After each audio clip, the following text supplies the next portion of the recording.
At the UW Medicine Heart Institute, our experts provide a full range of heart care, from common to the most complex heart conditions that can't be treated elsewhere. Find cardiovascular care that works as hard as your heart does at multiple UW Medicine Heart Institute locations across the Puget Sound region. Learn more at uwmedicine.org/heart. UW Medicine, a higher degree of healthcare. This is a CBC podcast. Players Zone. Player's Own Voice. It's Player's Own Voice, a podcast from CBC Sports. There are two kinds of competitors, the ones who love winning and those who hate losing. I know where I stand on that. This speed skater really hates to get beat. I'm not going to tell you where Olympic gold medal curler Ben Hebert puts himself on that great divide, but I will say this. The Regina lead took huge motivation from his recent experiences in Pyeongchang, which did not end up with O Canada playing from the top step of the podium. My name is Anastasia Busas, two-time Olympian. I am joined by world champion, three-time Brier champion, Olympic champion. Don't hold it against him. He enjoys cheering for the Saskatchewan Roughriders. That's right. Probably the biggest pigeon in all of Canadian sport, Benny Hebert. Yes. I am pumped to be on your podcast. Thank you. I'm happy to be here. We get asked to be on lots of podcasts. And you say no to everyone, but you don't say no to me, eh? That's right. Yeah. That's right. Yeah. You're my buddy. So when you heard you're doing this, I was like, I'm in. I took time out of my busy work day. You did. Amateur athletes You have look, to work. I look sick in my suit right now. My blazer. He's got a nice blazer. He looks like he is a CEO downtown Calgary. Oh, CEO. Yeah, no. Far from CEO. Living large and in charge.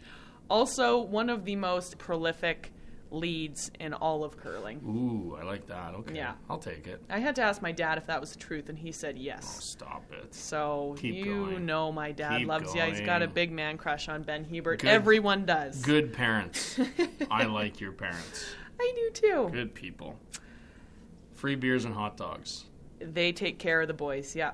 My parents are big fans of you. Best seats in the stadium here in Calgary at McMahon. I call you after Vancouver, knowing you for like 2 months. I'm like, hey, can't get tickets to the Rider game. Your parents are like, sure, just have ours. I'm like, what do you mean have yours? Like, you have other tickets? I'm like, no. They missed the game for me and my degenerate Regina buddies to go sit at center field. Also, one of those degenerate Regina buddies was Jordan Eberle. He's a degenerate. Who, I don't care where he's from. I loved it. He pulled up in like this like old Sunfire. It was like, before he signed his contract. Yeah, he doesn't I loved drive it. a Sunfire anymore. You never know I just that. golfed with him last week. Oh, okay. Yeah, and your parents Brag gave much. us the 50-yard line seats, so I'm ever indebted to your folks now. Well, they And the love ya. Stamps ran the Riders out of the building, and we were there in our Bobby Jerson bandanas and Rider gear getting booed. And we're in, like, Stamp zone, like, right in the middle of the field. Everyone hated us, but it was all good. Good time. Since Pyeongchang. Yeah. How are you feeling? Well, I mean, hey, I got to the Olympics again. It was sweet. Mm-hmm. I mean, it's easy to talk to about that stuff with Olympians and people like yourself. You know, I'm playing on a summer hockey team with all the guys that went to Vancouver and Sochi and Pyeongchang. Like, other Olympians were playing on a hockey team. Lummer and Gilmore. Jesse and Gilly and, Trevor White. Yeah. Brady. Yeah. Lots of guys. And, Benny, Coquell's there and lots of other guys. And, it's a lot of fun. Some of those guys have won medals, some of them haven't. I guess it gave me a bit of perspective that when we won gold in Vancouver, it wasn't just like an afterthought. Like, we had to put a lot of work into that to make it good. And so when you don't win, we're expected to win in the curling and stuff, but like, you've been to 2 games, you never won an Olympic medal. Like, are you a failure? Like, you're a star. I look at my other Olympians as like teammates, as like legends, and like, oh my God, the stuff they do is crazy. Mm-hmm. And they get like 30th place. Yeah. I don't give a shit. Yeah. They're awesome. But I finished 4th, and I'm like, woo, that's kicking the balls. And so for me, to relate with the other Olympians, I can totally relate, and they don't really care. Like, we're part of the big Olympic family. Yeah. Me, you, other athletes. are we expected to win? We were probably expected to get first or second. I mean, the Swedish team they're a really, really good team. They easily could have beat us. We certainly weren't expected to lose to the U.S. team. We've beat them 30 times. They've beat us twice. But they're still a good team. We just have dominated them for years. We had a bad game. I'm getting over it. Like, I got a wife. I got 2 kids. I got a job. You got to move on here. I got a new team. We're excited to get forward and move forward. And I want to go back again. Still hungry. Still want to do good. But, I mean, am I happy we didn't win? Like, I'm a fierce, angry competitor. So, no, I'm not thrilled about it. I mean, it's going to sting for a long time, maybe the rest of my life. But life goes on. I got stuff to deal with. I'm busy here. So. Was that the worst defeat or worst feeling that you felt? Not even close. Really? Yeah. Well, in sport. In sport, Yeah, that's not what I'm life. saying. No, I mean, not in life. Yeah, I mean, it's hard sometimes to separate like life from sport because as an Olympian and an athlete, like you're so involved in your sport, like you think that that's your life. It's not your life. Like I'm 35 now. When I was 25 years old and that's all I gave a shit about was curling and like, am I allowed to swear? No. Probably not, eh? You're not. That's all you cared about. And now like I got a job, I'm full-time downtown. You got a wife, I got 2 young kids. Like I just have a bit more perspective than I did before. But as a curling standpoint, yeah, losing the Olympics, I mean, it's so hard to get the Olympics. You know how hard it is to get there. Yeah. Any really Canadian winter Olympic sport is really, really tough. If you want to be the best in Canada, it's super hard. And to get there was a super big accomplishment. But also to get there, you got a target on your back, and you're supposed to come home with a medal, whatever color it may be. So for us to get fourth, obviously, major disappointing. Yeah, biggest loss for sure in my career. But, we earned our way there. We were the best team in Canada, and we were the best chance we had at a medal, and it didn't pan out. Okay, going away from medals then, gold in Vancouver, Olympic champion, fourth in Pyeongchang. What was your experience? How did that differ? Yeah, I actually liked Pyeongchang better. Yeah, I mean, Korea was awesome. I just think honestly just being older and, having a different view. Like when I was 27, I was with Kevin Martin, like we won everything when I was 24, 25, 26. Mm-hmm. Like it was just like, we're just going to win. We're just expected to win. Yeah. And the game has changed a lot in the last 8 years since then. The European teams, obviously international teams have gotten a lot better. The Asian teams, obviously the Americans, they won. I still don't know how they won, but they won. They're a lot better team as well. But Pyeongchang was cool. Like to go there as a more matured adult. Yeah. Like you saw me in Vancouver, like I was just like. Well, I was 22. Yeah, and I was 26. Yeah. So you're a kid. Like when I'm 26 years old, I feel like I was a child. Yeah. When I look back at that, but just super both amazing experiences. It's hard to explain to people that haven't been to the games as an athlete, what it's like to be a part of that team. Like it's crazy. You come back to real life and you're like, oh man, yeah. Can I go back to the village? Like you're spoiled. What was your highlight? Pyeongchang? Yeah. I just, I don't. I mean, it's different than Vancouver. All these amazing success stories in Canada and breaking the gold medals and being at home in the anthem. It's a different thing. I mean, Pyeongchang was cool just to be there, meet the other athletes. I was shocked going back to see how many athletes were in Pyeongchang that were the same athletes that were in Vancouver. Yeah. Like I walked through the cafeteria and I was like, I knew half the people. That was cool to know that they're still doing their thing and we're still doing ours. And, that was awesome. But, I mean, opening ceremonies were amazing. They're always amazing. The weather was sweet. Korea was like, for all the, every Olympics there's the threats and this and that and terrorism and all that jazz that goes with it. But it was the safest place I've ever been. Yeah. Like I feel safer there than I do walking on the streets here. Well, when you're dressed like that, you're looking sharp, but people want a piece of you when you're looking like this. They want your watch. No, but it's like no, Pyeongchang was awesome. I mean, I think just same as Vancouver. Meeting the other athletes, meeting the other Canadian athletes was my favorite thing about Pyeongchang. Same as Vancouver. Vancouver obviously it ended with a beauty little cherry on top, winning the gold and having that cool story. My story didn't end like that in Pyeongchang, but having my family there was sweet. My dad was there, my brother was there, my wife was there. Both my kids were there. Like that was special to have them there for that kind of stuff. But disappointing we didn't win. But other than that, Olympics was the Olympics. You were there. I was. What would you think? I mean, you weren't an athlete this time. I wasn't an athlete, but I love how you echoed a really similar sentiment that everyone has actually said, in the sense that it's fun to grow up with the other athletes. Like Pyeongchang was a veteran team, right? Like we were all babies in Vancouver, and it was all everyone's swan song in Korea. And just to see our friendships evolve and know that they're kind of life. I mean, we don't have to talk for 8 months. Sometimes we go a year and nothing changes. And that's a really unique blessing that we've been given from going to the Olympics together. Yeah, no, totally. I mean, you get older, people get busy in life and work and stuff. You always just have that little bond that you went to the games together and you have something to relate back to. And yeah, it's pretty sweet. I mean, I know how many athletes that I went to the games with in Vancouver that literally I still talk to, or or not talk too much, but when I see them, nothing's changed. It's like your little besties again, right? And so that's pretty sweet. All right, so curling, 4 people in a team. Mm-hmm. I always find it funny, like, in a pair sport or a small team sport, how much do you have to work on chemistry and how much just is kind of magic? Well, chemistry's big. I mean, especially I find, because I played lots of team sports growing up, I played a little bit of university ball and I played hockey and lacrosse stuff. You don't need the crazy chemistry amongst 15, 20 guys because you can hide a guy or two. Yeah. If you have a weak link, you don't notice it because you got a whole bunch of guys there to pick them up. And curling with 4 people, I mean, you can't have a weak link or somebody that is standing out as a sore spot or something like that because there's not enough room for someone to pick you up. What do you do when you're the weak link? The weak link? Yeah. Yeah, I've been that before. I mean, sometimes you struggle or, you're not making shots or you're not confident. I mean, confidence is a big thing, just like any other sport. If you're rolling along good and you're feeling it, then you fly, but sometimes you're like, geez, I don't know where this is going. You're standing over a golf ball going like, which way this is going? Even sometimes as in quotations, professionals that we are, you get out there and you're like, geez, the ice is a little tricky. I don't know what to do here. And, you feel a little, you lean on your teammates a little bit and ask for some advice and some feedback. And, there's other ways that you got to be productive. If you're not going to make shots, then you know what? You got to pick up your other teammates and make sure they're feeling it and, sweep your butt off and, try to be a good teammate for them because you know that you're not feeling it. I mean, you can lean on them a bit, but, you try to make the chemistry. I mean, because we play so much together, you're staying in hotels every weekend, you're traveling together. Like, I spend as much time with my curling team as I do my own family. Like, it's crazy how much we're gone.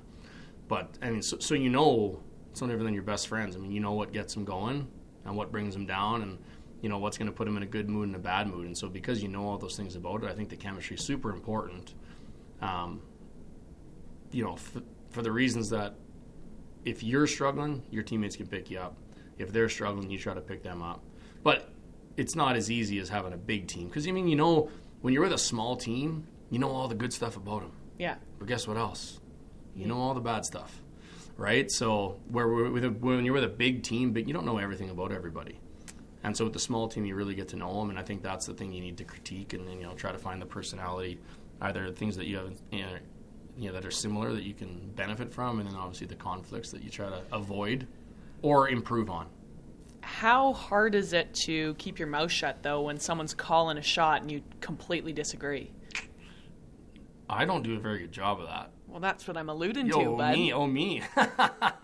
No, I don't know. I mean, I've played, on the tour for 14, 15 years now, and skips, leads, seconds, thirds, everyone at the high level of our sport, they all know the game. Mm-hmm. They all know the strategy of the game. And sometimes you disagree, but at the end of the day, I play lead for a reason. And, I've played with some pretty amazing skips with Pat Simmons, Kevin Martin, and now Kevin Cooey that, there's a reason they don't take my advice all the time, and they're where they are and I'm where I'm at. So, obviously I have my opinion, and sometimes you see some things from the other end that maybe the skip doesn't see, and you throw out a comment. But, hey, I'm not perfect. I'm getting better, right? Always trying to grow as a person. Is that what you're supposed to say? Yeah. Yeah, that's right. Eat, pray, love. That's right. But I feel like you sometimes don't get the recognition you deserve because you make a lot of mediocre shots look good with your sweeping. Well, if I could just have you as my publicist full time. This is a job interview. No, I mean, I don't know. I mean, I've obviously made a decent name for myself in the world of curling with the sweeping, and I think more so just even my technique was kind of different when I came into it than others, and I'm a bigger guy, and I played football and worked out lots with Kevin Martin, got in good shape, and the game's different now than it used to be. Like, everyone's like that. Like, all the top teams have real strong front ends, big guys that are good scrubbers, and so I'm just trying to stay at the top. It's hard once you get there to stay there and everyone's chasing you, and I wouldn't say imitating you, but putting the work in to know how to be the best. And there's a handful of us now that are up there that are really, really good, and I still think that I'm obviously one of those guys, and my goal is to try to stay there as long as I can. It's hard to stay up there, right? So, but no, I mean, the guys that I'm making those shots for, I mean, sweeping, obviously, it is a big thing in our sport, but they got to throw it close. Yeah. Can't just be Anastasia hooking it into the guard and me saving your shots. Like, the guys that I'm making these shots for are like really good players, and a lot of times they make you look good too. But I like your praise. I like where you're going with this. I'm offended that you just said I was a bad curler. I'm just going off assumption here. I don't know. Do you think I'd be a good speed skater? You'd be terrible. By the way, like, playing hockey with like Gilly and these speed skaters, I'm like, these guys aren't going to have hands. Like, they're just going to be fast skaters. Yeah.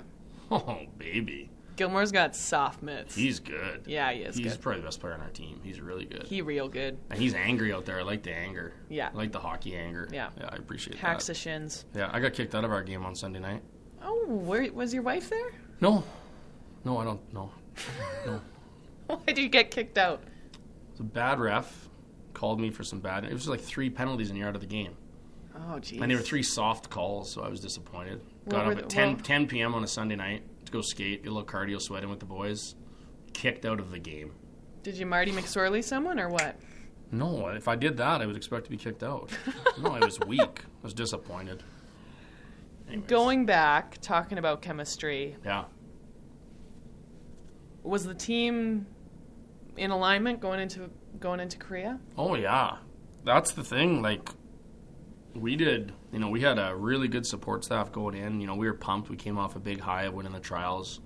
Probably played our best week we've played in a long time, like, against the top. I mean, to win the Olympic trials in Canada is like, you got to play really, really good, and you need a whole bunch of luck, and things need to align, and we got it all. We played great.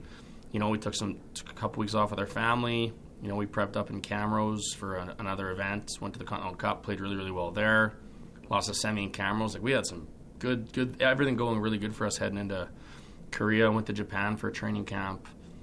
Curling Canada and the Canadian Olympic Committee, COC, set us up. We had our sports psychs there, our doctors, our chiros, everything with us, and we were ready to roll. Everyone was feeling good, loose, excited, and got there, and we were prepared. It has nothing to do with that. I mean, sometimes you go in prepared, and we just didn't perform. I mean, really, we were second place in the round robin. We had Hammer. We were playing a team. We were far superior then.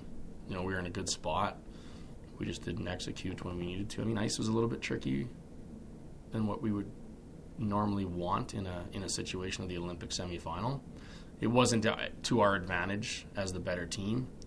It's like putting on, big shaggy greens rather than putting on nice rolling greens where Tiger Woods is going to out-putt me every time. Yeah. Oh, he'd probably out-putt me anyways, Tiger Woods, but it wasn't really to our advantage, and the other team, I think, maybe sensed that they had a chance due to conditions, and they just played good.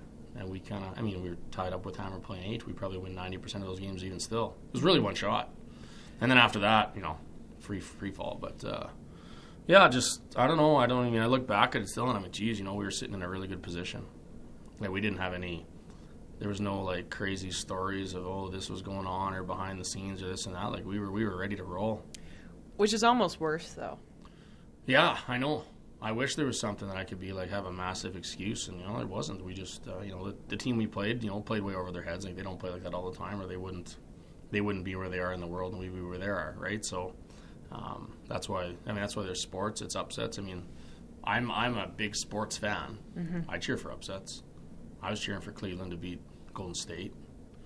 I cheer for the Riders to beat the Stamps. Well. Those are upsets, right? No. But, I mean, so there's a lot of people in the world like, oh, it's good for curling. So, yeah, maybe it is good that the U.S., won long-term for curling. Not good on my trophy case, but, yeah. So. Were you proud with your play? Individually? Yeah. Yeah, I was. Yeah, I played hard. I mean, all 4 of the guys. I mean, everyone, you put a lot of time in, you sacrifice a ton of stuff, family, friends, everything, work, and just being away and all the stuff you put in. Yeah, when I got to the games, first couple games, I kind of was average, and, just talked to my coach about things that I wanted to do differently, and took a night off. Guys went out to watch the men's hockey game one night, and I was like, you know what, I'm not feeling it. I just needed a little personal time out. And after that, I played really, really good the rest of the week and played great in the playoffs. And so, I did everything I thought I could to help the team win, and I'm comfortable with that. I can look myself in the mirror, but it's a team game, and I'm never where I am without my teammates. Yeah. I never, as a lead, you're a role player, so I don't. There's no pointing fingers with me. It's a team game. We win as a team, lose as a team, and that's the way it goes. You've mentioned your children and your wife and your family a million times. Yeah. How has that changed the way you view success? Well, the athlete sport side of me doesn't really change that way. I just have a little bit of different perspective, I guess, on what's ultimately the most important. Do I want to win everything in curling? Like when I lose a game, I'm not like, oh, sweet, I can go home and see my kids. My wife's more like, don't call us for 2 hours till you're cooled off. It's like, that doesn't really change. But, it's just different. Like before, when you lose a game, you got nothing to go home to, and, you stir about it, and you stew, and you go crazy. You're like, okay, I got to do this, You practice, you go to the gym, and now I'm like, okay, I go home. I got to go for dinner with my kids tomorrow night, or my daughter has dance, or she has hockey on Sunday. Like, it's just different. So, I know what's most important. Every athlete in the world that has kids or has a family will tell you that their kids and family come before their sport. But at the same time, I try my hardest to separate it, because I don't want to have too much perspective. No. I think, I don't mean that in a bad way. Like, sometimes you can lean so far to be like, it's okay if we lose because I got this and this and this. Yeah. Hey. If it's the day I'm okay with losing totally because I have a good family, the only thing I'm going to have is a good family, because you're going to get shit kicked out there. Yeah. Like, you're going to lose. Yeah. So, I think I have the right amount of perspective to understand that, I know where my priorities are at, and I think, ultimately long term, obviously my kids and wife and those things are the most important. But while I have this short period of time to play and compete and be at the top of my game, like, I really want to thrive there and be as best as I can, because eventually, we're doing podcasts for CBC. Right? Like my day is not too far around the corner. Yeah. Obviously, curling, I'm a little lucky. You can play a little bit older, but yeah. I hope that you're my podcast MC. We would kill it. Yeah, we'd kill it. We'd get at least Wouldn't 200 views. 183. Do you hate losing more than you love winning? Like, where does your motivation lie? I hate losing. Yeah, I think I hate losing too. I hate losing. Yeah, winning, you know what? I think, honestly, just because I've done it, it's hard to say what you choose if you choose to hate losing more or love winning if you haven't done it. Mm-hmm.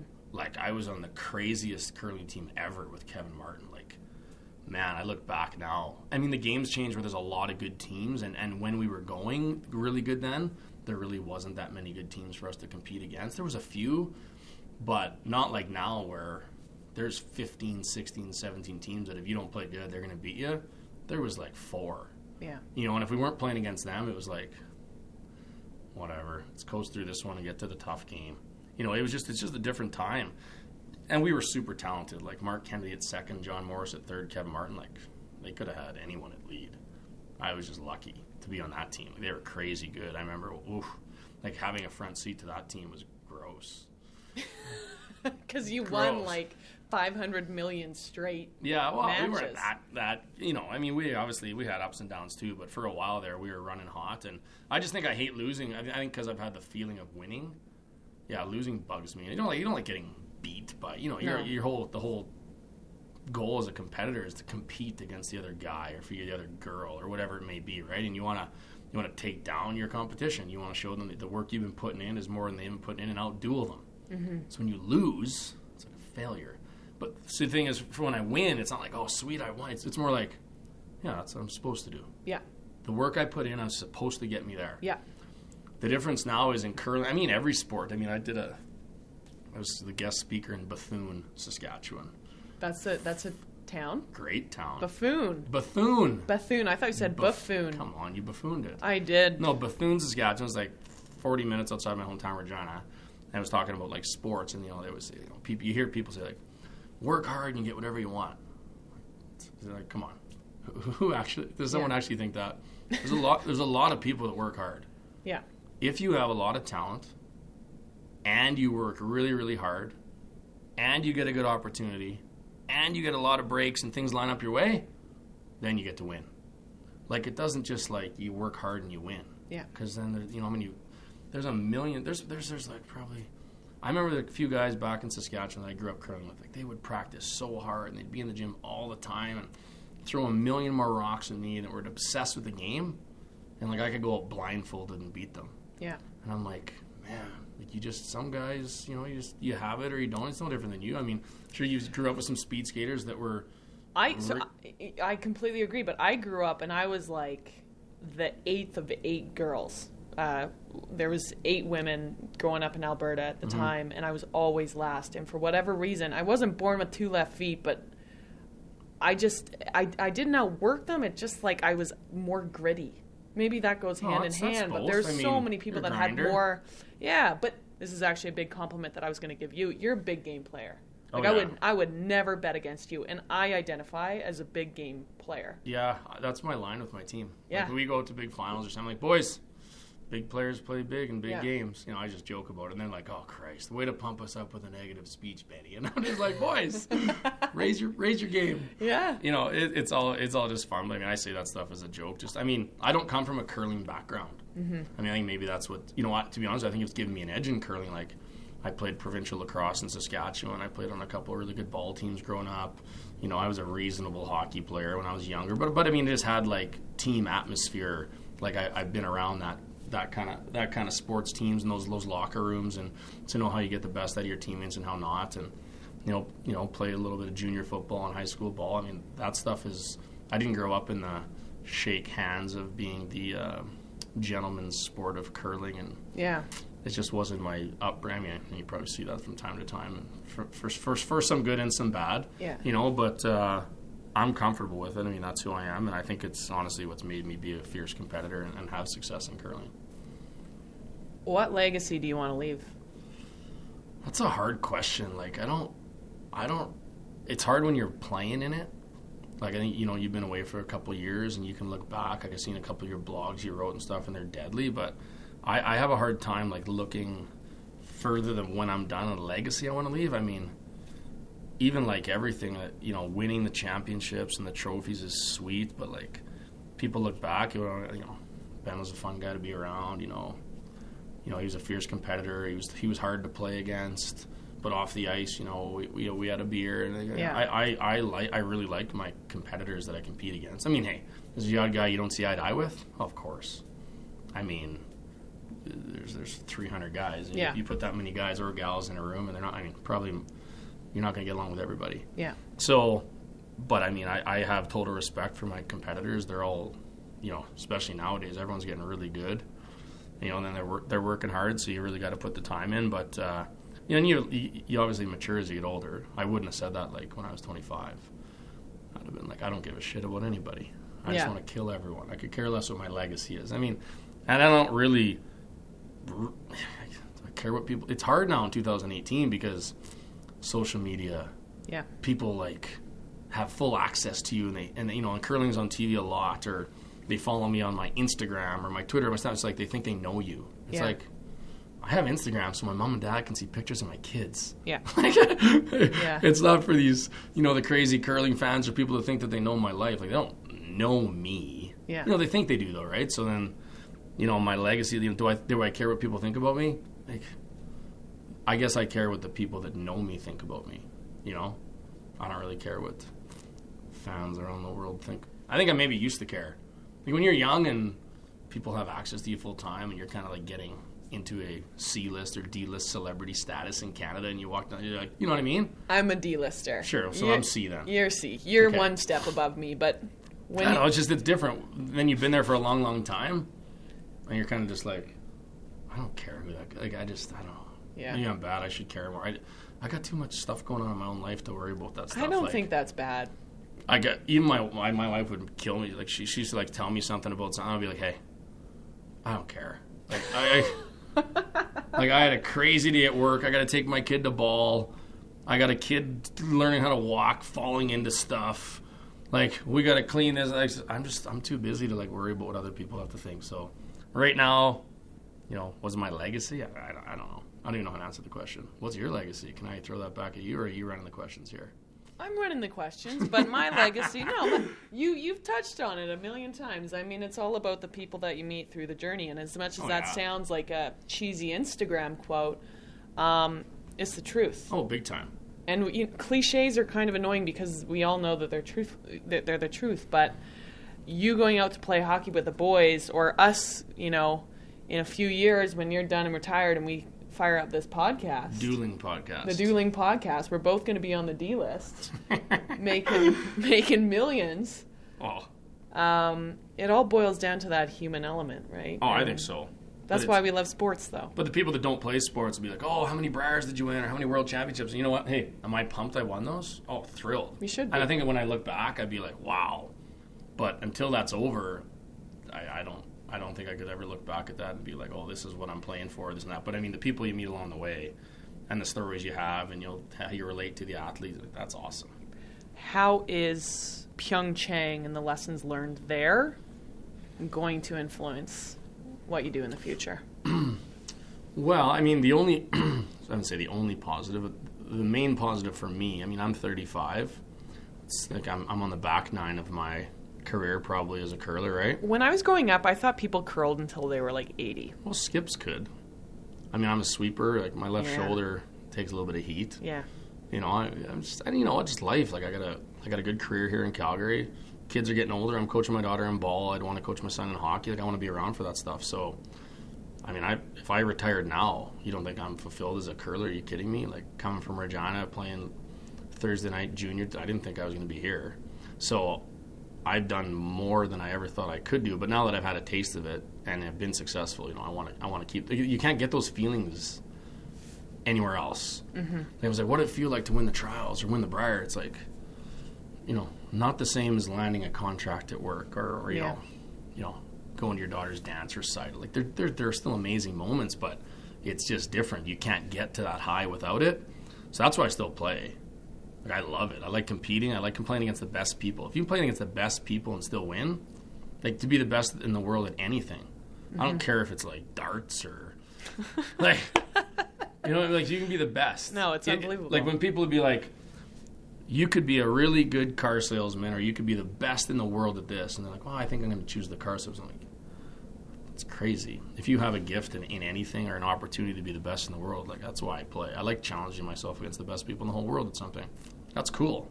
I think it's cool. And when other people tell me that about their sport, I'm like, that's sweet. Like you get to compete against the best people in the whole world. Like I'm like, that's badass. Yeah. So I like that aspect of it. But going to Bonnyville and Yorkton and these small towns that we still grind it in curling club events, I have a hard time getting motivated for that. So the big thing for me that came from Pyeongchang is just honestly pure motivation. If we would have won there, 2-time Olympic gold medalist, team probably still would have been together. Obviously motivation way down. We did what our goal was to do that. Mm-hmm. And once we didn't conquer our goal, we split up. We went our separate ways, which was fine. I'm totally comfortable with that.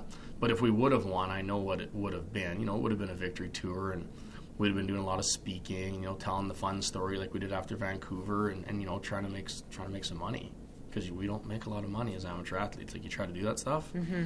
and we didn't win. So for me, it's like, hey, I don't have that sweet story to tell, and these standing on the podium and singing the national anthem and slinging beers with the Canadian athletes with our medals. Like, I don't have those stories. Yeah. So I'm totally motivated now with a new team and a couple younger guys that, haven't won Briers but are really, really stud players. And I want to stay at the top of my game, and I want to go back. Like, not to redeem myself. I think I can go back. Yeah. So I'm motivated. I just know myself, and with other things going on in life and being so busy, I'm not sure how gung-ho I would have been to get back to the gym and start cranking and get ready to roll. And now that we lost, like I was back in 2 weeks, I'm like, okay, blinders on, let's go. And so that's the only thing I really find is a super positive, is it really remotivated me to say, hey, you didn't win. Like, you're not the best. Ego took a kick in the seeds, and, I could probably use to get knocked down a peg every now and again. Not the end of the world. But I'm excited to get going for the future. One of the most prolific curling leads in the history of the sport, Benny Hebert. Funniest Olympian, I'm going to go out on a limb and say that, buddy. He's also the biggest pigeon from Regina, Saskatchewan. Big-time CFL fan. Yes. And iconic Canadian. Oh, wow. Well, you should be my spokesperson. Yeah, I told you, this is my interview. You're doing good. Thanks, buddy. Well, thanks for having me. Thank you. Thank you for joining me. Anastasia Busis, 2-time Olympian. Pigeon, just like my good friend Ben Hebert. Super pigeon. Player's Own Voice, the podcast. Peace. Ben Hebert and I recorded that conversation in Calgary, Alberta, Canada. Player's Own Voice is a CBC Sports production. Please email your comments to us at playersownvoicepodcasts@cbc.ca. Social media at CBC Sports, #CBCPOV podcast. I am Anastasia on Twitter and Instagram. Ken Wolf is the executive. David Giddens is the producer. Thanks for listening.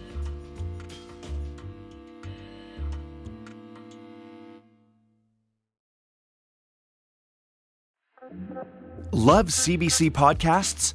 Help us make them better. Take our CBC Podcast listener survey now at cbc.ca/podcasts. The quick survey will help us improve your favorite CBC podcasts. cbc.ca/podcasts.